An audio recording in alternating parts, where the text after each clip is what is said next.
এই জন্যই আমি যুবকদেরকে বলি, যুবক তুমি প্রেম করে কেন বিবাহ করতে গেলে, তুমি অবৈধ সম্পর্ক করে কেন বিবাহ করতে গেলে? যুবক, এমন মেয়েকে বিবাহ করো যেই মেয়ে কমসে কম দোয়া করলে আল্লাহর দরবারে কবুল হওয়ার সম্ভাবনা থাকবে।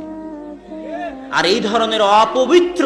যে বিবাহের পূর্বেই তোমার সাথে প্রেমে লিপ্ত হয়েছে, সে বিবাহের পরেও আরেকজনের সাথে প্রেমে লিপ্ত হবে, এদের দোয়া আল্লাহ কবুল করবে না। তোমার সন্তানের জন্য দোয়া করার মতো স্ত্রী যদি তুমি বাছাই না করতে পারো, তোমার সন্তান যখন বিপদে পড়বে তখন জায়নামাজ বিছিয়ে আল্লাহর দরবারে হাত পেতে কান্দাকাটি করার মতো স্ত্রী যদি বাছাই না করতে পারো, তাহলে যুবক তোমার জীবনের 16 আনাই বৃথা, তোমার জীবনের পুরোটাই মিছে।